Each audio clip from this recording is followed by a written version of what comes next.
Halo guys, welcome to my YouTube channel. Jadi di video kali ini aku mau sedikit sharing tentang experience aku. Walaupun experience aku tuh nggak terlalu banyak ya, cuman aku sudah berumur 20 tahun ini, jadi aku mau cerita ke kalian perjalanan aku hingga di detik ini gitu ya. Jadi oke. Sekarang aku sudah bekerja sebagai staff di salah satu restoran dan di bagian servis ya, sesuai dengan bidang kuliah yang aku ambil tahun lalu, diploma 1. Walaupun aku belum wisuda ya di LPK ini, tapi aku sudah bekerja aja gitu sebagai staff gitu. Aku sudah kontrak gitu kan. Nah, kok bisa sih aku ngambil jurusan ini, padahal di video-videoku sebelumnya aku itu kan jurusan waktu SMK itu sebagai desain grafis ya, di multimedia gitu, edit video, edit foto, poster atau ngedesain gitu. Kok bisa sih jadi waitress sekarang gitu? Sebenarnya pas udah mau lulus SMK, aku sudah menyiapkan diri untuk melanjutkan kuliahku ke universitas, dan aku sudah daftar untuk ikut SNBP. Ada juga beberapa temanku yang dari luar kelas itu ikut juga dalam SNBP ini gitu, nyoba SNBP gitu. Dan guru BK aku juga sudah menyetujui gitu. Jadi aku nggak tahu kenapa tiba-tiba saat jeda kenaikan kelas itu kan ada tuh banyak LPK kampus-kampus itu yang datang gitu untuk sosialisasi ke sekolah. Nah, kebetulan tahun lalu kayaknya dari sudah lama ya, lagi ngetren gitu kerja ke kapal pesiar gitu kan. Dan juga orang tua aku selalu bilang, kalau kamu misalnya ingin mendapatkan uang lebih cepat, lebih banyak gitu, kita harus terjun ke dunia pariwisata gitu. Tapi itu aku sebenarnya rada bimbang juga sama arahan orang tua aku. Aku mikir kayak, tapi aku nggak ada minat ke sana gitu. Aku takutnya berhenti di tengah jalan gitu kan. Biayanya juga nggak murah. Nanti di mana dapat modal gitu untuk berangkat ke luar negeri gitu, untuk internship lah, atau untuk cuman untuk bekerja beberapa bulan gitu ke luar negeri gitu kan. Aku berpikir juga kan saat itu. Dan kebetulan teman aku yang aku ikut ini, yang satu kampus di pelatihan pariwisata ini tuh, dia yang ngasih tahu aku, kamu itu anak pertama, kamu tuh harus punya ambisi gitu, punya passion. Kamu itu harus ngeliat adik-adik kamu gitu. Nggak bisa kok nanti balik dari luar negeri setelah internship kamu ngelanjutin kuliah lagi, masih bisa kok kayak gitu. Tapi aku juga bingung kan, padahal di satu sisi aku udah daftar kampus universitas di kotaku, dan udah ngurus lah berkas-berkas itu, udah ada email masuk, udah ngurus segala macem. Tapi aku nggak tahu kenapa aku malah ikut ke LPK ini gitu sama temen aku. Dan di sana ibu aku, dia sebenarnya kurang setuju aku masuk ke LPK pariwisata karena ini cuma D1 gitu, diploma 1. Nanti kamu kalau misalnya kamu kerja ke luar negeri, terus balik dari luar negeri, kamu mau kerja apa kayak gitu. Apalagi aku sebagai perempuan gitu. Di sana aku meyakinkan ibu aku kalau aku bisa kok balik dari luar negeri, aku bisa lanjut kuliah lagi gitu.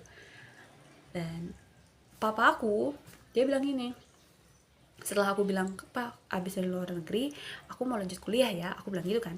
Terus papa aku bilang gini, iya kalau kamu masih ada niatan kuliah lagi gitu kan, kamu kan udah pasti punya banyak uang nanti kalau balik dari luar negeri. Dan kayak, no, itu bukan aku pasti pengen lanjut kuliah lagi. Aku selalu meyakinkan diri aku kayak, aku tuh harus kuliah lagi gitu, minimal banget sarjana deh kayak gitu.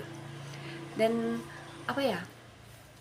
disinilah titik yang aku mulai meyakinkan diri aku sendiri gitu, kayak setelah memulai diploma ini di LPK ini tuh aku tuh udah semangat banget, serius, semangat 100% mengikuti segala pelajaran. Aku rajin masuk, gak pernah absen, selalu ikut kegiatan, pulang awal, datang awal, pulang belakangan gitu. Tapi aku nggak memilih untuk jadi BEM ya, aku cuma fokus sebagai mahasiswa.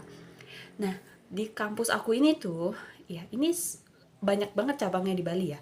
Bahkan di luar Bali juga ada gitu. Aku nggak mau menyebutkan karena takut ya nanti aku ada salah kata gitu dan menyinggung. Walaupun ini cuman sebagai arsip, tapi aku takut juga gitu kan. Nah terus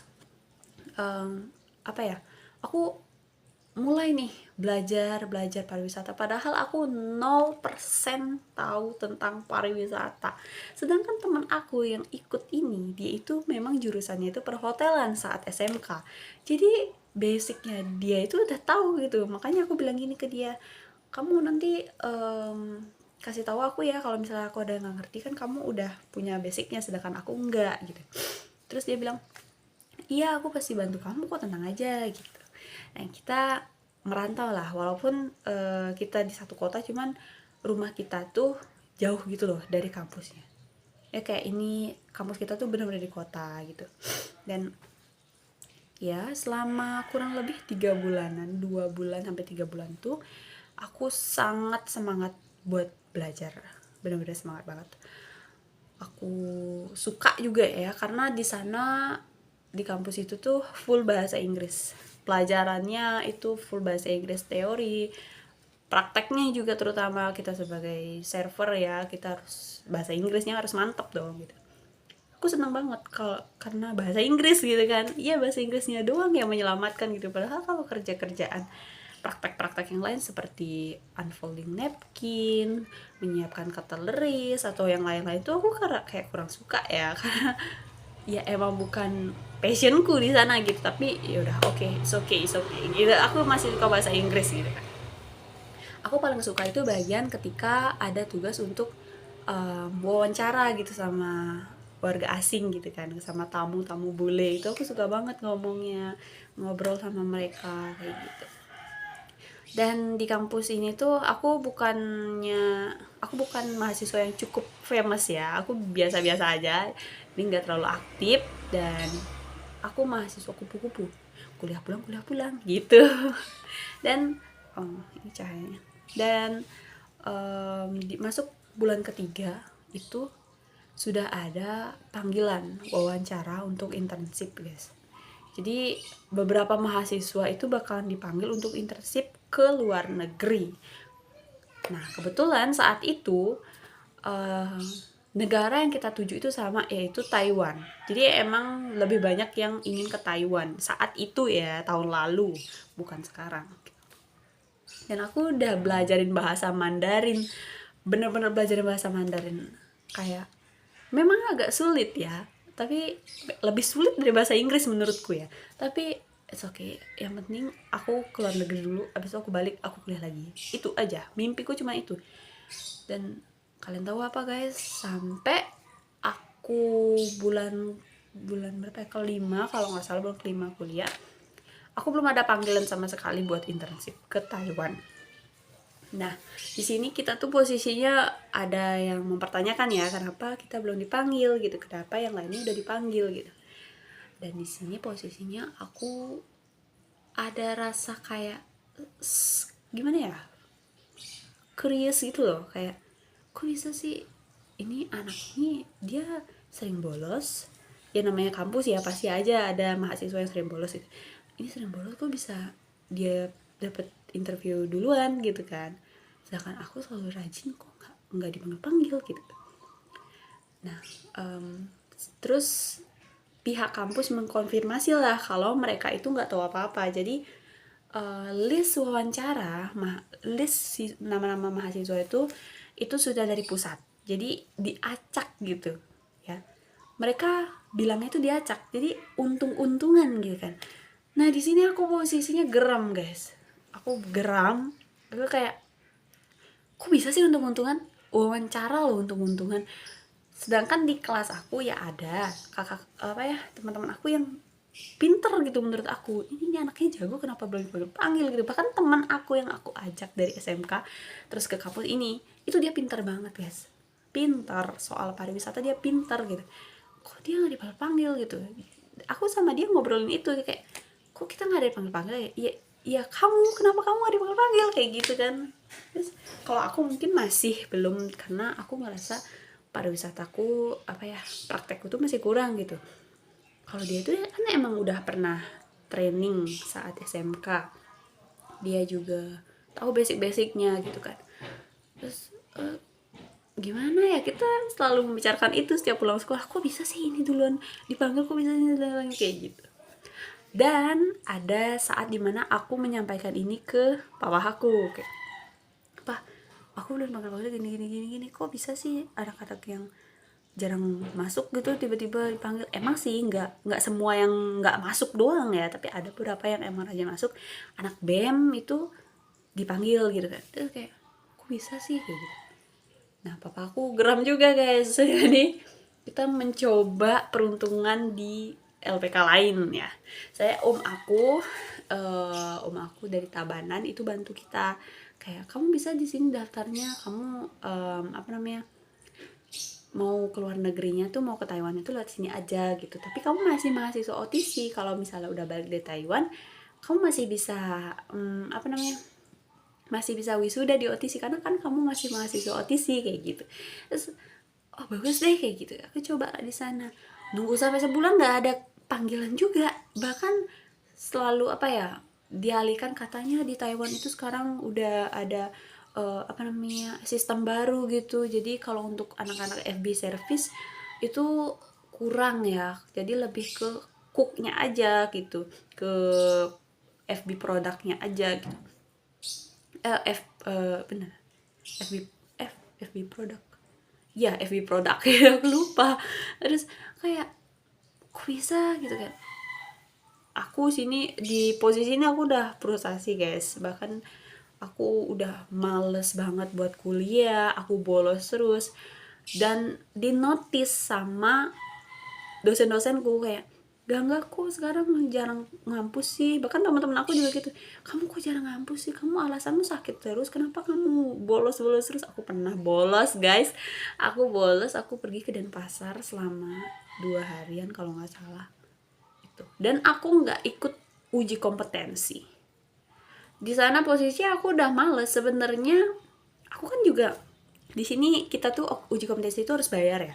Nah itu kira, aku kalau nggak salah itu 500.000 bayarnya kan. Nah itu untuk memenuhi syarat kita kelulusan nanti gitu. Dan di sana aku nggak ada uang 500.000 dong.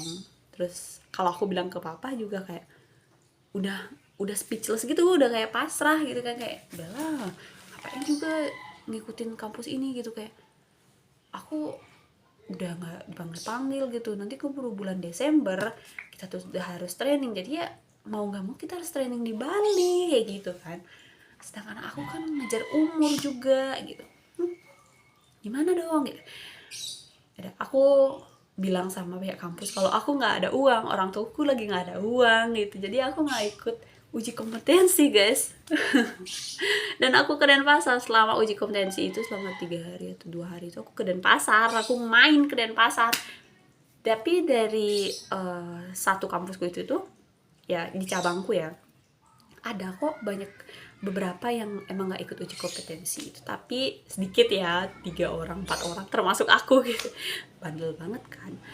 Nah di sana ibu aku tuh udah marah ya, kayak aku cerita ke ibu aku lah soal ini. Ibu aku bilang kayak, udah kamu di Bali aja, kamu di Buleleng aja trainingnya gitu. Kayak biaya yang aku keluarin untuk bayar kuliah ini tuh nggak murah guys.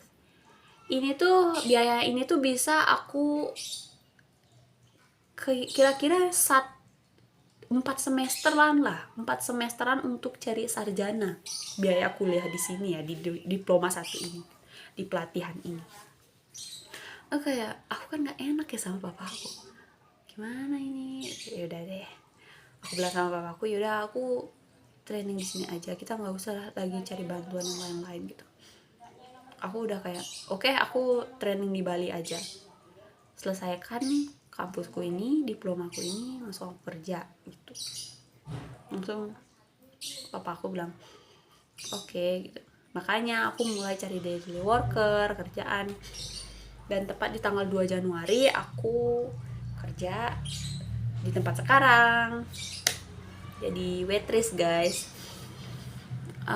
Senang-senang aja sih aku ya, karena bosnya juga baik, teman-teman kerjanya juga baik gitu, sampai aku bertahan ini sampai 8 bulan. Biasanya aku anaknya itu bosanan parah, jadi cukup membanggakan ya bagiku. Dari awal tahun sampai sekarang aku nggak ada minta uang sama orang tua aku, sama papa aku terutama. Jadi ini suatu kebanggaan menurut aku bisa membiayai hidup aku sendiri dulu, walaupun aku belum bisa memberi lebih ya ke papa aku.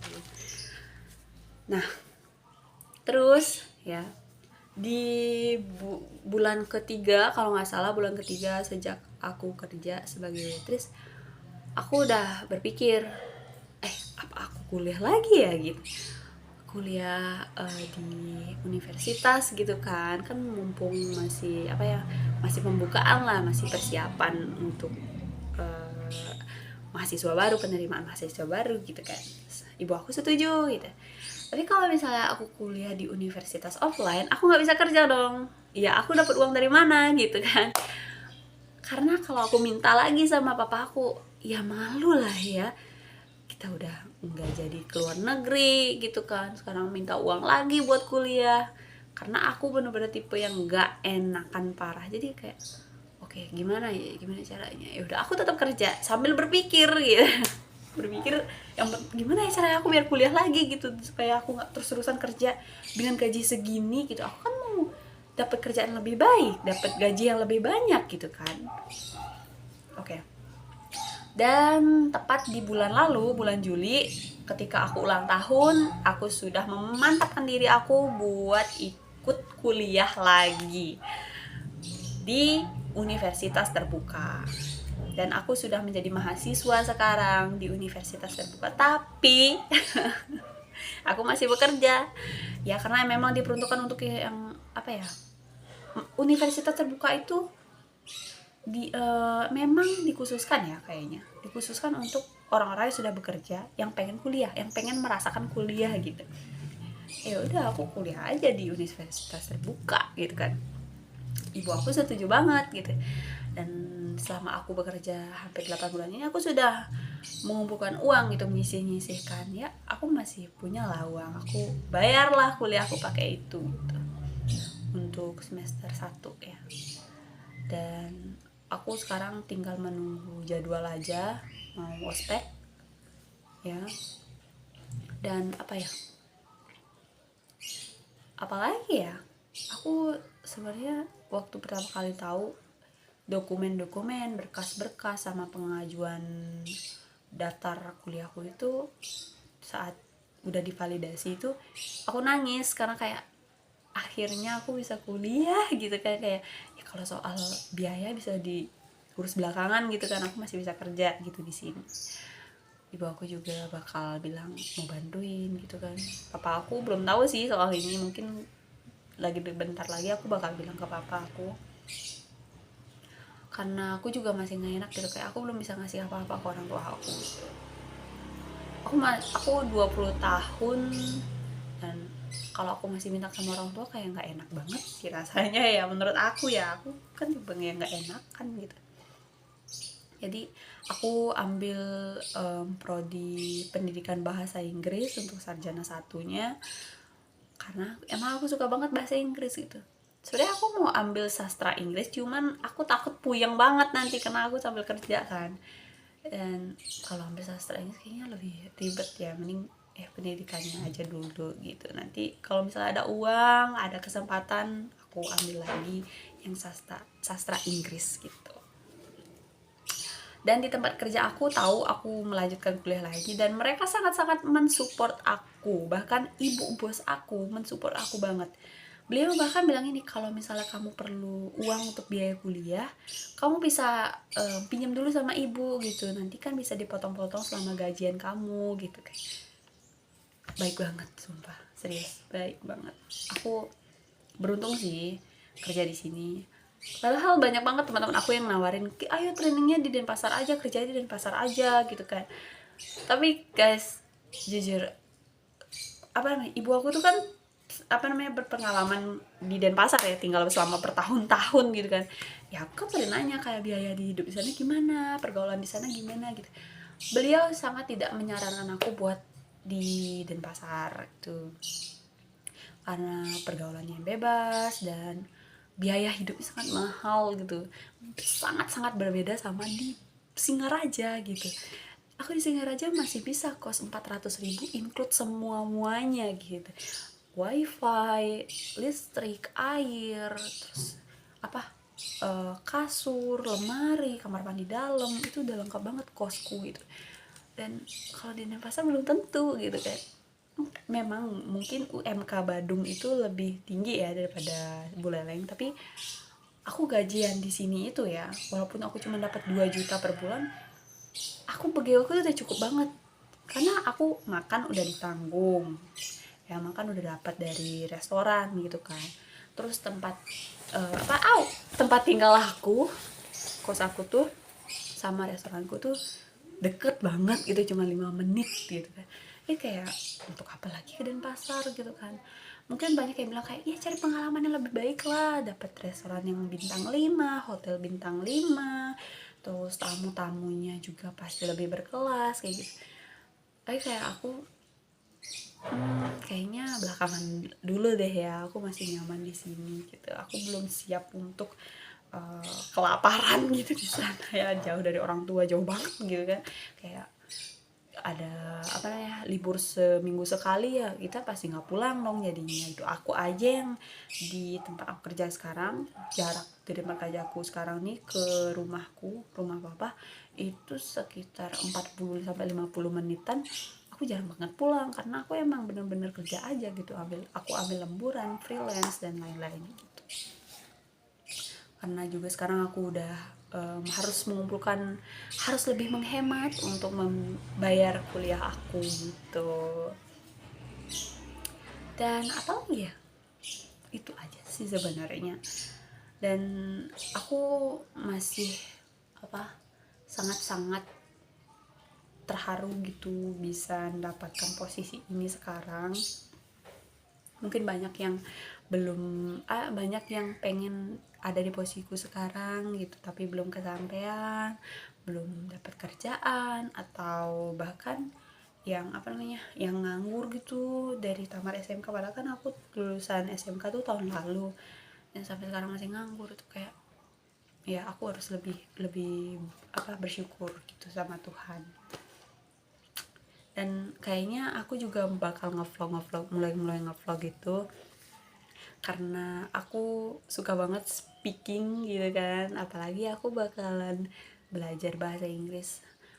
Astungkara aku bertahan di kampus ini, dan apa ya, bisa lah sampai lulus deh pokoknya gitu. Bisa tetap semangatku tuh bakal sampai ujung gitu, masih semangat begitu. Dan soal kampus diploma aku bagaimana kak? Soal kampus diploma aku bagaimana kak? Aku mungkin bakal ngelanjutin itu untuk wisuda sama uji kompetensi aja sih ya, karena kan tempat kerja aku ini juga langsung ngasih aku sertifikat training, jadi aku bisa mengajukan itu dong ke kampusku gitu. Jadi ya tinggal uji kompetensi sama wisuda aja, mungkin belakangan ya, karena nggak apa-apa kalau misalnya kita belakangan, kita boleh milih gitu.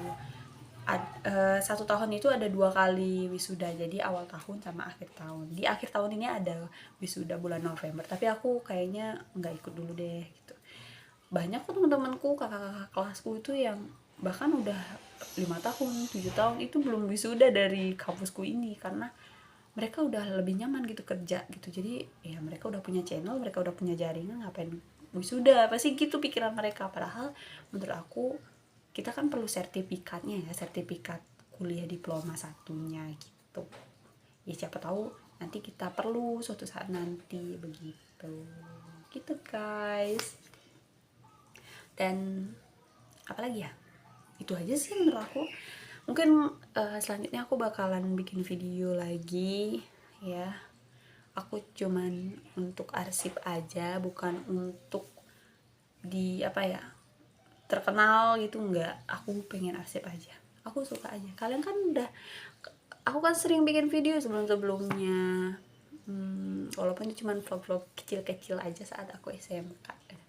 Aku kangen banget SMK, pengen banget SMK lagi gitu. Kalau kalau misalnya waktu bisa diulang, mungkin waktu SMK aku bakalan ambil universitas sih. Mungkin sekarang aku udah semester 3 kali ya. Oke, sekian dulu dari cerita aku. Mungkin nanti aku bakal bikin video yang lebih lagi, daily vlog aku bakal cerita gimana aku bekerja sebagai waitress, keluh kesahnya dan lain-lain.